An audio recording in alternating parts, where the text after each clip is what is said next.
Hello again. I thought we'd do another podcast with the wife to talk about life after prison and how we've been coping and keeping me out of trouble. Say hello, Mrs. Hiya. So one of the events that happened after I came out of prison, it was possibly about 6 months after I came out of prison. My little brother lives a few miles outside of the town I live in, and he didn't have any internet at the time, so he wasn't connected to sort of the internet. He wasn't on Facebook and things on a regular basis. And I realised I hadn't heard from him for a couple of weeks, and I didn't know what had happened. And then suddenly I get a message from him saying that he'd been beaten up and robbed. So I went up there to go and see him, and he told me this story about how him and his friend were sat there one night in their rooms, and they were just having a couple of beers and talking, and then suddenly about 5 or 6 lads burst in, all wearing masks, and and roughed them up. Some of them had bats, and a couple of them had guns. Now, my brother didn't know if these guns were real or not, but they both got beaten up. When you got a gun shoved in your face, it doesn't matter if it looks real or not. You're going to shit yourself, aren't you? Yeah, they definitely did. So they got beaten up. My brother got beaten around the legs quite badly with the baseball bat. That was the reason I hadn't seen or heard from him, because I got the phone taken off them, and he got beaten so badly around the legs he couldn't get out of bed. They took him outside because they wanted to know. They basically robbed him of anything they had, and then they wanted to know of any other targets that they could go and rob in the local area, because these guys weren't from around here. They were from Manchester, and they'd come down to rob local people. One of them was local, and these guys from Manchester had come to him, and he knew that my brother and his friend might know some dealers that they could point them in the direction of. So they beat him up a little bit, and they ended up dragging my brother outside, and he lived next door to a transport cafe, sort of a trucker's stop basically, and they took him into the car park of there and put him on his knees, sort of execution style, and put the gun to his back of his head. Now this was all at night time. It was kind of like 10, 11 o'clock at night, and he thought they were going to shoot him. He was terrified. He didn't know what was going to happen. And just at that moment, a car pulled into the car park and kind of lit the whole car park up. So they grabbed him and pulled him back into the house again, and took him inside. My brother's friend told them about a dealer in town, and there's a couple of, there's 2 lads that live together. And so my brother's friend sort of told them where they were, and this gang went down there and robbed them, took all their drugs, took all the money, and anything else they had in the property as well. And it just made me think, because that could have so easily been me. If I'd gone back to my old ways, I would have been dealing. I would have had cash on the property. I would have had a lot of drugs, and they could have quite easily, especially put under that kind of pressure, quite easily given me up as a dealer, and I would have put you at risk in that situation. Yeah. That'd have been horrible. Because it was always a worry that something like that would have happened. I don't know I don't know how I would have coped in a situation like that. I'd have been an absolute mess.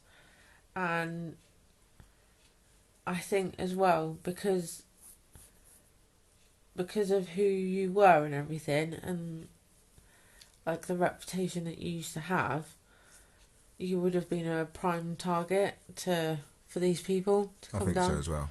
I really think so as well.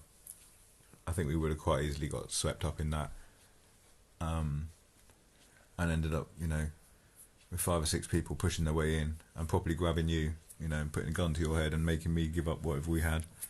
Yeah, but then knowing what you're like, you'd never have given up anything. I don't think I would have rolled over, would I?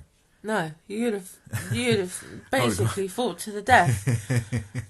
I know. Yeah, but the thing is, you didn't know if those guns were real or not. Exactly. They could have been. But that's why I used to Well, keep they a could hammer. That's why we used to keep a hammer next to where we sat down. And we had knuckle dusters, and what else did we have? We had the nunchucks as well. They were more of a weapon to you than they were to anybody else. Exactly. But we always used to have a hammer next to the bed when you went to bed.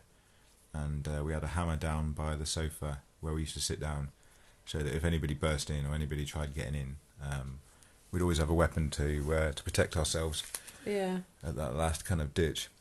And that's the kind of life you have to live. We used to have a code where people would knock on the window, because our flat was the downstairs flat, and we had quite a lot of people coming around. We'd have sort of parties quite regularly every weekend, and people would knock on the window as they came past, so that we knew if they came and knocked on the door. They were trusted people. Exactly, we wouldn't have to kind of be worried if someone just knocked on the door out of the blue. We knew that they didn't know to knock on the window, so they probably didn't know us that well. I always remember one time I was sat in the window, because where we lived I didn't get very good phone reception, and I was convinced that the police came by, because these two people came walking past the window. I was stood there trying to get phone reception in the window, and these two people came walking past quite awkwardly, and the alleyway round beside our flat didn't really go anywhere. It just kind of went to our flat and then nowhere else. And as they came back, one of them mentioned to the other one, I heard her say, he's stood in the window. Now that could have been completely innocent, but I got a feeling that the police were kind of sniffing around, seeing what I was doing, but ballsed up because they got caught out.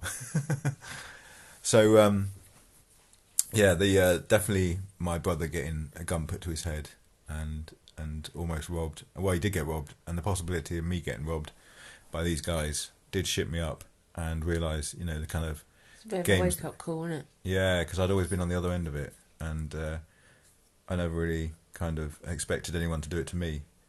But obviously you made me vulnerable as well, because before, if 5 or 6 lads came into my flat, I wouldn't care. Like you said, I would fight to the death. But if they grabbed No. you, then that throws something else into it. I probably wouldn't. I probably can be completely compliant and Yeah.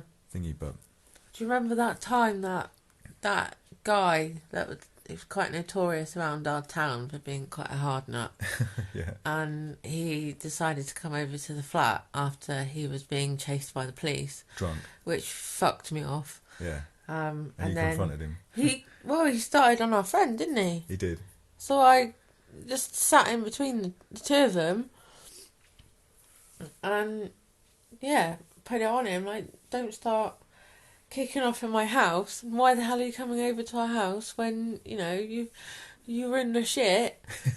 That's not cool. I don't appreciate that. But I mean, he was quite a notorious guy, so He was quite hard in our town. Yeah. yeah. But I couldn't give a flying fuck, to be honest. Do you remember how you used to? Because when we first started seeing each other, as soon as you knew who I was, it suddenly gave you this confidence. And at parties where we were at, you used to get people out of their chairs, because you used to kind of throw my name about and get them to get up so you could sit down where you wanted to. It. Yeah, Move. and it wasn't long. Maybe it was like a date or two before you started throwing my name around to get what you wanted. Yeah. It's crazy. I have changed though. Of My course. my whole attitude towards stuff has changed since I've known you, because You've I toughened used up, to be haven't very, you? very quiet, didn't I? Yeah, definitely. Really quiet. Didn't want to, like I've said in the previous podcast, didn't want to rock the boat, didn't want to cause any trouble. Now you've become quite quiet. You still kick off at certain things, but then I think I've kind of you've chilled out a lot. But then I've levelled out, but I've also brought you out of your shell as well. I can give two shits. Yeah, especially in my old job where I was one of the only females at the job. I had to have because I would never stick up for myself. Yeah. Now I do. Now I kind of put it. Not be funny. I do manipulate people into thinking what I've said to them is a really good idea, which is what you do. Yeah. You manipulate people and think, if I put it on them, they'll, they'll give in to what I want them to do. Exactly. Someone said in the comments, I think it was Sam in the comments. He said about if I've ever been tempted to be a bully? I know I said no straight away because it's not something that I've ever wanted to do. I've never wanted to bully people. And then he kind of came back with that some might say that the drug dealers I robbed might have seen me as a bit of a bully. And back in the old days when I used to we used to set people up. So, say for example, someone came to me and said, "Oh, can I get like a 9 bar of hash?" And I'd send them round to my pal's house, but I'd also send them a little text message saying, "He's a fucking knobhead, getting robbed outside." That guy might see that I'm a bit of a bully. You've never been a bully. You've always said. I've always been fair, haven't I? If anybody's been done wrong, you can see that. You can see that somebody. You've never been a bully. You've never been horrible to anybody. I've been mean. You've been horrible to people that deserve it. Yeah, and I've been mean to people, but that's the way you've got to be when you're dealing drugs and giving people credit and stuff. And like I say, we had knuckle dusters on the side. But you've never been nasty to them. Never been continuously horrible to these people. No, like I said, I didn't prey on the weak, did I? No, if anything, never. I threw myself at the fucking strong as well. The thing is, you've always been really fair, giving people chances and stuff. Yeah. And then when people fuck you over, that's fine. You're like me. You have one chance, and if you you mess up, that's it. You're never getting it back again. Yeah. Now, through my connections, I managed to find the local lad who brought the Manchester crew down to us, and he didn't live too far away. Now, as soon as I put the feelers out, we had a kind of clue toward who it was, and as soon as I put the feelers out to my contacts, I think it was about 45 minutes before someone came back to me with a name and an address for where he was, and he was about 20 minutes away from where we lived. I gave my little brother details of who this guy was, but I think he was so scared from the beating he had and the fact that someone put a gun to his head and these were serious guys. He didn't want to do anything about it. Now, bearing in mind, I'm 6 months out of prison. This isn't my battle. Although he's my little brother, I'm looking at it from the point of view where I don't need to be going back for life for something that isn't directly affecting me, if you know what I mean. Now, this was the kind of shit back in the old days that I would have jumped at, and I would have thought that, fuck it, if you don't want to do it, I'm fucking doing it. I'm not letting something like that happen to my little brother. You were still on your licence, and you had that life sentence hanging over your head. Exactly. A lot of the decisions I made, and especially like when I was first with you, were based on that life sentence, weren't they? Yeah. I held back from doing a lot of things because of that life sentence. Yeah. And it's not a glamorous life, and by any stretches of the imagination are you glamorising what you did. Hi Paul, I hope you're listening. But yeah, it's not a glamorous life whatsoever. You're constantly looking over your shoulder. Constantly looking out the window when people are knocking on the door. Absolutely, What time did those people used to come round, expecting to try and party at our place sometimes? 3 or 4 o'clock in the morning. Knocking on the door. And because we lived in a ground floor flat, they were knocking on we had French windows, French doors outside. Yeah, 6 o'clock in the morning. Yeah, on a day when we were trying to have a lie-in. Yeah. This is good job you answered the door then, because I think I would have torn them a new one. I still put a pool cue in his face. Yeah. And he thought that we were being mean to him. But because he had money in his pocket, he wanted to come around and party with us. He didn't see the fact that he was banging on our door at like 5:30, 6 in the morning, on a Saturday morning or Sunday morning, something like that. He was banging on the door, and he was coming and banging on the French doors right outside our bed, and then he was going and banging on the window, and then he was phoning my mobile, and then he was going round to the phone box. He'd disappear, and you think it went all quiet, and you think he got the fucking message, and then it would start ringing from the phone box around the corner because he'd think, he's recognised my number, so I'm going to hide my number. But it was so obvious because it was like fucking 2 minutes later and the phone box is 2 minutes away. So, yeah, and there's nobody ringing me at 6 in the morning on Sunday, so, and then it would stop ringing, and 2 minutes later there'd be a knocking at the door again, and then knocking at the window. And you were going to get out of bed and whip his fucking head off. I was going to kill him. So I got out. Kill him. I got out and grabbed the pool cue and just fucking went nuts at him and put a pool cue in his face. And I think I told him that he was lucky that I was the one going to the door, And I told him to never come round to the fucking door again. Yeah, it'd been a different matter if it was me. Okay, Yeah, so the beast. your whole life in prison Yeah, was, on a whole, bullshit. fairly bullshit. Yeah. If you could go back, if somebody was listening today or has been listening to your podcast that thinks they're like a little wannabe gangster and they want to do this, that, and another thing, I can do this, that, and another, and I'm never going to get caught. What would you say to them, like, about how they could change their behaviour and not get into the things they're getting into? It's difficult to hear, but I'll just tell them that they need to grow up, because it's not a life that's going to ever lead to the good times that you think it is.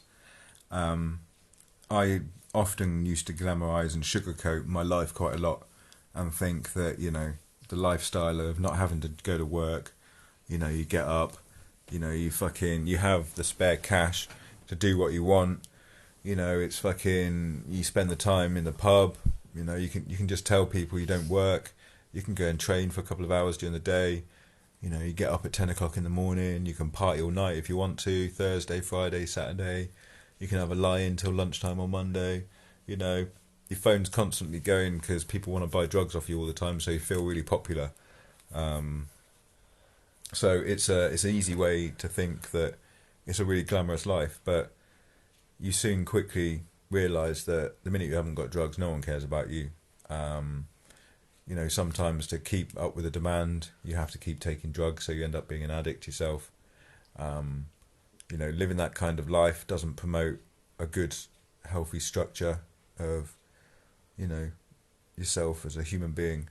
So you can quickly make bad choices and be quite toxic to be around for other people as well.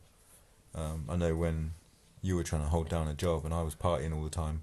It's hard work. It was hard work. It really affected you as well, didn't it? Yeah. Definitely, because, being honest, I didn't know what you were getting up to. I didn't know what you're getting yourself into. Exactly. And that's what scared me. I didn't want you to go back into prison and mess your life up again and get this life sentence. Because how long would you be in prison? 8 years? Without even parole? Depends. Depends what I got caught for. So, if it was something violent, then they could quite easily give me 6-7 years as a tariff, which meant that I would only be able to go for parole after 6 years. And everyone who's in there on a life sentence knows that on the whole, you never get your first parole. Sometimes maybe even you don't get your first two. So I could be in there for maybe 8 or 9 years before they'd let me out, and then I'd always be on licence. So I'd always be having to jump through probation's hoops. So they may 8 or 9 years. Yeah. We've been together 12 years this year. Yeah. So you didn't. That whole time we'd been together, Yeah. you would have been in prison, rotting in a cell because of your stupid mistakes and your stupid decisions. Well, if I did something today, it'd be 2030 before I'd be getting out. 2030. Exactly. It's mad, isn't it? And you said before that when you went into prison at 18, your life basically went on hold.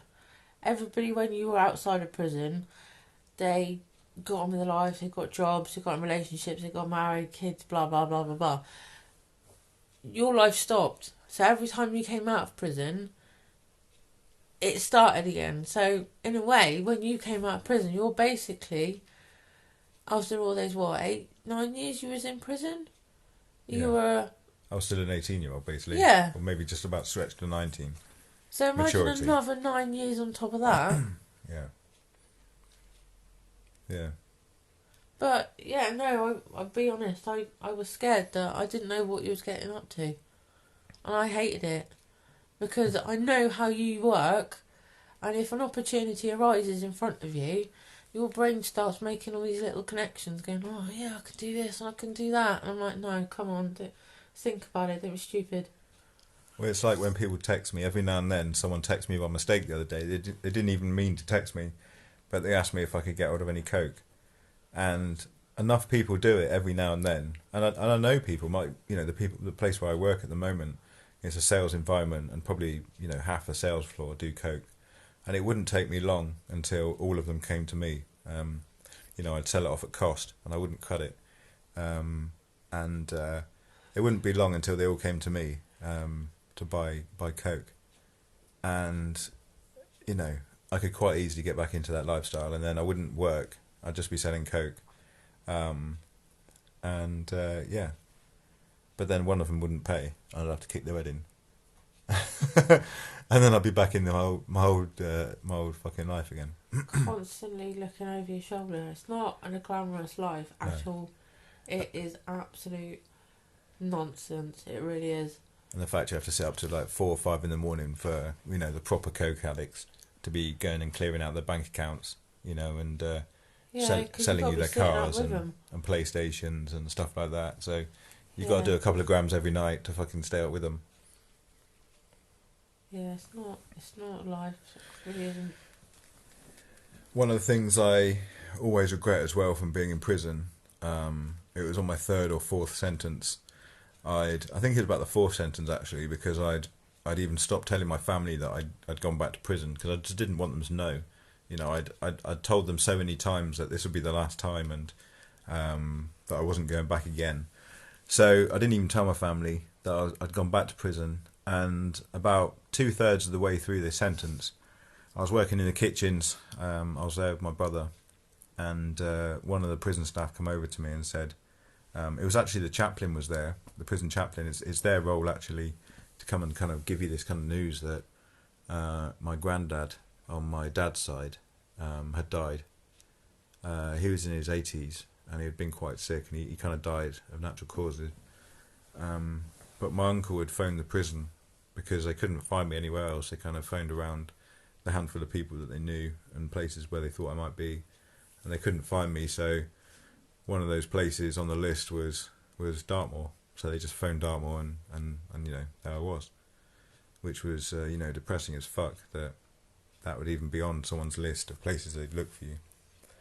And the fact that because they weren't direct relatives, so they weren't someone who raised me, so they weren't a mum or dad or something like that, I wasn't able to go out to the funeral. I barely even got a phone call. I remember having to fight and argue with the staff just to get a phone call home, so that I could tell people. I could sort of talk to my brother and also talk to other members of my family about this. Prison just makes those kind of things really difficult. It's a time when I wish now that I had more family around me, and at the time I could have had family around me. I was in prison, and that's just time that you just never get back. So that's one of the things that I would say to you, that if you are looking to go down that road of committing crime and thinking you want to get all the money and the glamour and the cars and the lifestyle, just thinking of the life you're throwing away, and the life you're never going to get back, the family members you may lose and never see again from the actions, and the people that you affect around you, and how it affects them as well, mentally and physically. It affects a lot of parts, quite a lot of your life. It affects, being able to get certain jobs, how people perceive you when you've got a job, if, people find out that you've been in prison. Definitely. It's a crime not to tell them that you've been in prison. I never actually did tell anyone. I've always been lucky. The jobs I've been in, haven't really asked or checked. But now I'm beyond the 10 years, so I don't have to disclose it anymore. But at the time, I never did tell anyone, and I didn't get caught out. But I've seen other people get caught out. How have you felt telling people that you've been in prison? Like, how have you felt personally about telling them, and how have they reacted to it? Have they reacted badly, or did they not care? Or have they treated you differently afterwards? When I very first came out of prison, I used to wear it like a badge of honour. So I would come out and it would be almost like a conversation starter. I'd tell people that I've just come out of prison, in the last week or two, and that I'm a little badass. And then that would always get the conversation, because people generally haven't met anyone that's just come out of prison. So, there'd be, like I say, that'd be a conversation starter. I'd be at parties and things and talking to people, or even just around people's houses, people would introduce me as, there's William, he's just come out of prison, and instantly, the room lights up and people want to talk to me and ask me questions and things, blah, blah. I didn't care then. Like I say, I wore it like a badge of honour. Once I got back into work, I didn't want people to know. So I kind of stayed away from that. I didn't tell anyone because I didn't want people to kind of judge me in that way. Yeah. It was only later on, once I was comfortable around people and I had some sort of good friends, then normally after a couple of beers, I would tell them kind of little bits like, I used to rob drug dealers for a living, and, I've been to prison once or twice, just kind of see how they tested the water. And most people would kind of be like, oh, wow, kind of thing. And that's as much as I tell them. So, yeah, and I remember telling a few people that, and then in the circles of work where I used to work, I left one call centre and went to another one, and then, the same people that used to know me at the first call centre would follow you, and word would get out again that, just through circles of friends, that I'd been in prison and things. I didn't really care. Yeah. But I know that it would affect your future, and that's why I do this podcast anonymously, because I don't know how big it's going to get, I don't know where it's going to go, and I wouldn't want something that I'm talking about from the past to affect something that might be something I do, 15 years in the future. So I know that it's something I talk about very honestly. But these are all past experiences, and, you're never going to go back to that life again. You're never going to go back to doing anything you've done. And it's very tempting, though. But you've spoken quite frankly to me that you regret everything that you've done, and you regret every bit of it. Yeah. What you've done to people, and how that has possibly made them. There's probably people out there who wake up every morning still not being able to cope with life because of something I've done to them. Yeah. Maybe locking their door 5 or 6 times, with bolts and chains and fucking shit because I kicked the door in. Yeah. They may not go out the front. They may not answer the front door in the mornings, or every time the front doorbell goes in the morning, they might shit their pants. Yeah. Still to this day, because of stuff I've done. There's probably people out there who, have had to change the way they do things because of me. But you're quite keen to help ex-offenders to rehabilitate themselves, because there's not many programs out there that help these guys and, girls that have committed crimes in the past and want to change their ways. There isn't anything out there. There are no programs, so it's very difficult. Yeah, so you have to want to, and you have to kind of time that with you wanting to stop. I mean, for example, remember it's the same when with everything. You have to want this. Remember when I got too bad on the drugs, and I was snorting too much, and I went to the doctors for help because I recognised I had a problem. And I went to the doctors for help, and I sat there in front of the doctor, and they kind of gave me a leaflet about, addiction and this kind of shit. And it was about another 3 months. No, I think it was about 3 months. Yeah, about 3 months before I kind of saw anyone again. Yeah. And by then I'd completely gone through my withdrawals, and I think I'd had a job by then, and so the only help that came for me came way after I'd sorted it out for myself. So it wasn't something that came readily enough, the help out there when I needed it.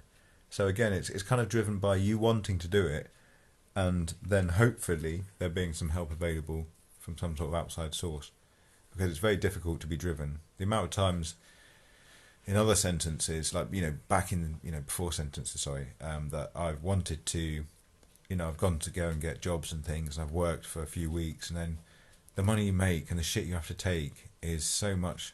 It's so much harder to go straight than it is to just go and either rob someone or sit back and sell drugs. It's so much harder, but you've got to be committed. Yeah, but at least being honest and on a straight path. There's nobody coming after you. Nobody's on your ass. You don't owe anybody anything.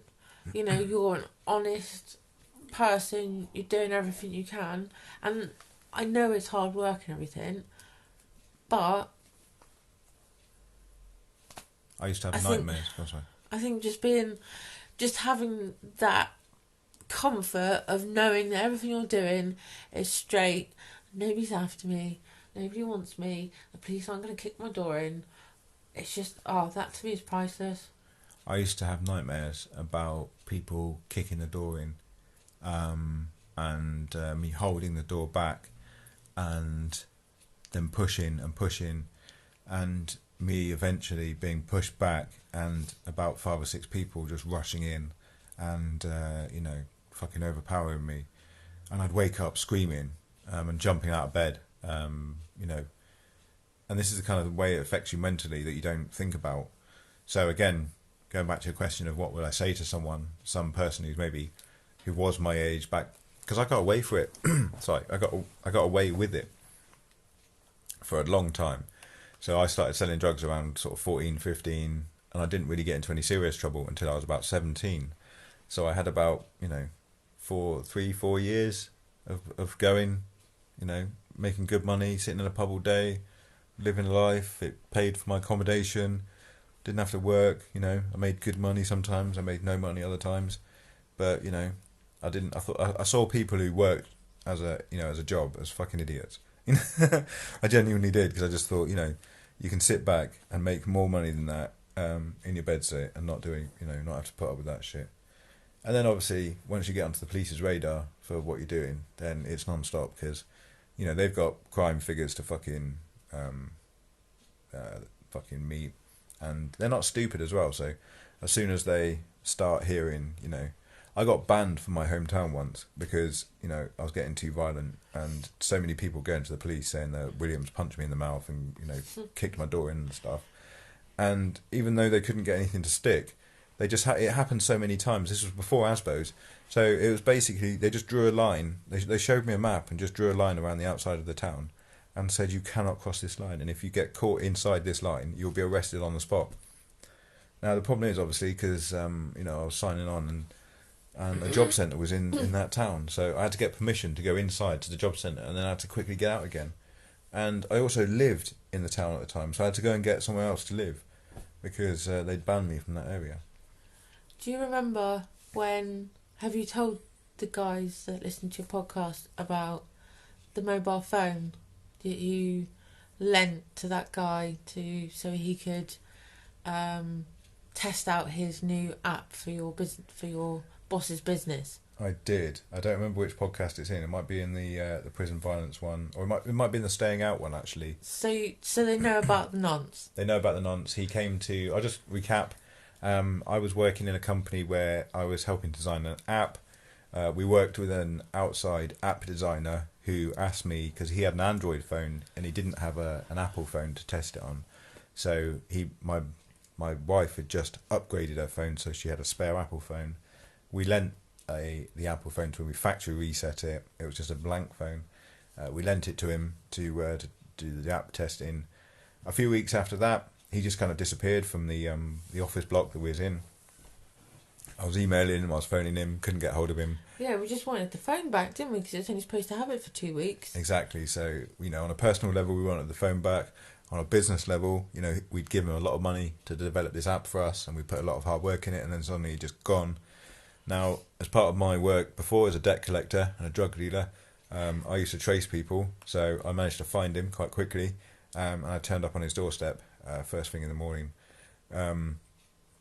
He quickly sat me down in his kitchen, and he had a kind of like a big table that could sit like sort of 6 or 7 people around it, and I was one end of it, he was the other, and he told me that the police had taken all his computers and all his electronic equipment. Now, I don't know what you think, but to me that just screams paedophile and basically nonce. He's got indecent images, that sort of thing on his computer. There's no other reason why the police... They don't take it for nothing, do they? No, unless he's a fucking hacker, world-class hacker in that way. Basically he struggled to do an app, so he was fucking dangerous that.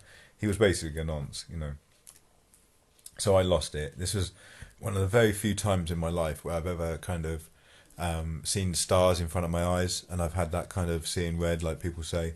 And there was a wooden chair next to me, and in my head I 100% saw myself picking up this chair and beating him with it until it just splintered, and I recognised that this was a fucking time that I was losing control. So I just managed to calmly get up and try to get out of the place. But he had a front door that had a couple of locks on there, and I couldn't get out through the locks without, a certain way of doing it. So he had to come and pass me. And I just fucking snarled at him and I shouted, "Bacon." Now, a lot of people wouldn't understand this, but it's a term that you use in prison for sex offenders. And he understood what it meant as well. And I remember when he emailed my boss, it said it meant more about me than it did about him. Because he used to be a probation officer as well, which was the bit of a piss take. He did. Of it all. So, I remember he ended up getting like 18 months for that. And he's out amongst the community now. We won't say his name. Keep your kids safe. But he's out there again. And if I ever see him, I'll definitely just chin him and walk off. But no, I can't even do that. Because that could end up with me being in prison. Isn't that the fucked up thing? That could end up with me going to prison for life. Because he's a fucking dirty nonce. But do you remember when the police came to the house, didn't they? They did. Police came to the house to take a statement from me. Because it was your phone. He was saying that there was a factory lock on there was a lock on the phone and you couldn't get into it. I gave him the phone and it had a passcode on it. Now, I gave him the phone in factory reset mode, so it's basically getting a new phone. And so he was up to something on the phone. Blatantly lied. Yeah, he was up to something on the phone and then wouldn't let him on it. But didn't he email you at work to say, yeah, don't worry, I'll the phone's working help. fine. Yeah. So which kind of fucked him over. Yeah, the phone's been a great help. He he said everything. So my wife was giving a statement to the police, and what did they say to you? She said our surname, and she goes, "Oh, are you part of this family too? Are you another Bonnie? Another Bonnie, yeah." And I was like, "Yes, I am." And she's like, "Oh, okay." So even how many years later was that? Your reputation still preceded you. Yeah, because obviously my older brother as well was very well known. My younger brother, had been arrested plenty of times. Oh, now the wife's getting involved. Yeah, exactly. It was like, she said, "Oh, you're another Bonnie as well," It did make me chuckle. Mm. So, did you have anything else that you wanted to ask me about how I'm dealing with getting out of prison and being outside of prison? It's basically like your perceptions, because I know people's perceptions of people that have been in prison can be quite cutting, and my mum is one of said people. Yeah, she doesn't give me much time, does she? And even your dad said that he kind of worked me out quite quickly and thought that I was not a scumbag, but I was who I was. And he said he kind of worked it out quite quickly, and they kind of never gave me the time of day because of that, really. Before we got married, do you remember Dad came down to the flat? Yeah. And kind of gave us an ultimatum. Well, not even an ultimatum, he just he always does my mum's dirty work. My mum won't ever come and say what she wants to your face because she's too much of a coward. She'll say it through my dad. Yeah. And Dad do you remember when Dad came down to the flat and he said that you were no good for me and that I should went out with pilots and doctors, and I had prospects and things like that. Yeah, you had no prospects. But fuck off, I'm doing it right now. But do you remember how they basically were just they couldn't be asked of you. No, they didn't give me any time of day, did they? No, they didn't give us any time of day either until we got married and everything, and they still think that you shouldn't be with me. Yeah. Even though we've managed to kind of stay out of trouble and kind of prove them wrong and prove everybody wrong, to be honest with you. So yeah, I guess one of the reasons why again I do this podcast completely anonymous is because of people's perceptions, and even doing it anonymously, it's managed to find its way back to me. People I was in prison with have found the podcast and got in contact with me. So there's always that ever-present risk that the past will always coincide with the future. you know, it's so far in the past now, and I always seem to get away with, you know, the jobs I'm doing. So I don't, you know, a lot of the people at my work now don't know about my past, and I kind of like it that way. You know, they kind of just base it on who I am now rather than who I was then. Because again, I treated it like a dirty secret up until when I started doing the podcast and talking to Matt, the comedian, to start with. I kind of kept it like a dirty secret, or something I only told people very small snippets of, Yeah. you know, when I was drunk. But I told you quite quickly, didn't I? It was within the first, I don't know, 3 or 4 weeks. Yeah. Yeah. How did it make you feel, kind of finding out I'd just come out of prison, for example? It was a bit of a shock, I have to be honest. It was a shock. But then you treated me differently to how I'd been treated before. Yeah. You actually gave a shit about me. So even though you've been going out with good people, you know, what you call good people, sort of middle class to upper class people, they didn't treat you the same way that I treat you. No, not at all. I mean, the doctor that I was seeing, yeah, he was a good bloke, but... He wasn't a doctor of love. Like not being funny, but he was a complete prick. No, he was. Like, he was a knobhead. The guys, you know, the people that I'd seen that were pilots and stuff, they were so egotistical and just complete idiots that they didn't actually give a shit about me. You cared about me. You wanted to know everything about me. You liked me for who I am. And the fact that I was my cat got kicked out and by my crazy mother. Your cat moved in before you did. The dear old cat, came on to live with you before I did. And that was just like, that meant the world to me, that you actually wanted to do that for me. Yeah. So, you know, you ticked all the boxes that all these people that, you know, they might have loads of money, the dentist with the Porsche with diamond wheel trims, complete and utter knobhead, didn't give a shit about me. You had come from a really shitty background and you've gone from a shit, no, not like a background, but like you've been through a lot of shit. Yeah. And you just accepted me for the crazy cat lady that I am. Exactly. But, you know... But also, you accepted me for who I was. You know, you were taking a risk with me. You know, it wasn't an easy relationship, and it never has been. And I always feel like you're missing out on a lot of things by not being with the pilot or not being with the, the architect that you could have met or something like this. No, I didn't want to... I don't want any... The thing is, I accept people for who they are. I don't care about their background. I don't care what they've done. Look at some of your friends. Look at the criminal histories they've got. Yeah. And I don't care. Some of them some fairly, you know, serious things. But I accept them for who they've never done me wrong, and they've always been really supportive and really lovely. My friend that was in prison for murder. I didn't want to say what he'd done, but yeah. He's a fucking stand-up. Fucking right, he's a stand-up guy. Really, really nice guy. Would do anything for you. Yeah. I don't care. You know, if you're good to me, that's good enough. That's good enough in my book. Yeah. I don't care what you've done. Whereas, you know, people like my parents, you know, they instantly hear something and they're like, no, stuck. They're just stuck up. I couldn't care less what people do or what they've done. If you've done me right, I don't care. Yeah. That's good enough in my book.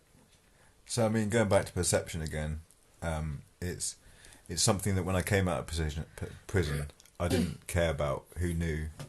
Like I say, I wore it like a badge of honour. And then when I started getting into the world of work, I was kind of a lot more tentative about telling people. And up to now, I tell very few people because it's not a part of me that I want people to know. I would rather them get to know me as kind of like a nice guy, someone who, you know, works and has a good job and, you know... You're a grafter. Isn't the crazy gorilla that I used to be, you know... Not... Sometimes that happens. It still does sometimes. What happened on Friday? Some people were late with my food, and I might have had a go at them in the shop. Swore at them, shouted at them. I feel really bad about it, and I probably can't go back there for food about it. That's the worst thing now. I really like going there. I can't go back now for a while. There's a phrase in our house, and it's William happened. Yeah. And Friday, William reared his ugly head, and happened again. He happened again. It's always around food. It's always around people doing something. I have blood sugar problems. What was it in Pizza Express? We were down by the seaside. Lovely meal. It was our anniversary meal. Was it? Yeah, it was an anniversary meal. Oh, you didn't. Yeah. I forgot what day it was. Oh, so we were having trying to have a lovely romantic meal, and they stinged you out of a bit of cheese, didn't they, on your pizza? I thought my pizza didn't have enough cheese on it, and it was quite thin as well. So I and asked a little the waitress, bit burnt on the edges. I asked the waitress when she came over, and she was like, "Oh, is everything okay?" And I kind of started saying that there wasn't enough cheese on there, and she kind of was like, "Oh, well, it just hasn't melted." And then I kind of said, "Well, would you accept this?" And she was like, "No." And then I kind of picked it up and was like, "Well, it's really thin as well," because you kind of see light through it. And she took the pizza back and went and got me another one. No. No, what? But then another waiter came over and he kind of apologised, and I was like, "It's all right, mate. It's not your fault." I was like, "It's that bellend, like the waiter, the chef." And I kind of said, is he new? And the guy was like awkwardly kind of trying to deal with this fucking knobhead in the restaurant, and he was like, "Yeah, he's new." So I was like, "Well, maybe you should try some other job then. Maybe be a taxi driver or a window cleaner or something like this." You asked if the cheese was coming out of his wages as well. Because he stinged on the cheese, and you're like, "Is this coming out of his wages? Is this why I've got nothing on there?" And then the cheeky bastards tried to charge us for 3 pizzas. Because I got them to make me another pizza, because it was so thin when they tried. Thank God I went to bloody pay for the food. Because you'd have kicked me right off. When they put more cheese on it, because it was so thin it burnt, so they made me another pizza. But they put the next pizza on the bill as well. So they tried to charge us like 60 quid for 2 pizzas. 3 pizzas. Well, yeah, it was 3 pizzas in the end. But fucking, cheeky bastards. But yeah, I keep, this is where I rear my ugly head and my temper sometimes kicks off, but I'm getting better at it. Like the other day, I came home and I was in a real shitty mood, but I just know that if I give myself like an hour, I'll come out the other side of the tunnel and I'll be happier. I'll be a nicer person to be around. Yeah, I feel like the Incredible Hulk. I wouldn't have let you be like it if I was with you. I would have come on, seriously? There's no need for that. I think you need to go and sit outside. I know there's no reason for it, but it's just the way I am. I'm like fucking a Tasmanian devil. Or the Incredible Hulk. I told you to go and apologise. I won't do it. I think you need to. I'd rather go to the other restaurant. You need to go and apologise, because that will make you grow as a person. Make you grow as a person. Like this. Come on. Anyway, we've got to wrap this podcast up. Anyway, you can apologise. If you think you should apologise, put a comment in the comments box, obviously. Where else are you going to put a comment? But okay, so if you think I should apologise, write apologise as your comment. Yeah. And if you think I should not apologise, put never say sorry. And then we'll see by the next podcast we do, we'll count them up, and that'll I'll have to do. By this time next week. Yeah, by this time next week, next Sunday, we'll count up the amount of comments, and if there's more apologise than there is never say sorry, then we'll do whatever it says. Alright, so yeah, you're going to decide my future. If I have to go back and apologise to these knobheads, it'll be your fault. So don't let me do it. Never say sorry. They're not knobheads. They were just taking their time because they were new at their job, and they're being patient and making sure everything. These guys weren't up to scratch. No, they were trying to make sure everything was in your burritos properly, if and you they don't didn't tell miss them they're anything doing off the things wrong, then how the are they ever going to learn? It was not their fault. You were running late for your train. They made me late for my train. Anyway, right, we're going to end this now because this is probably the longest podcast we've done. But thank you very much for listening. The true fans are at the end here. We'll do another podcast soon. And you guys are the best. Say goodbye. Cheers. Have a good one. Bye. Cheers now.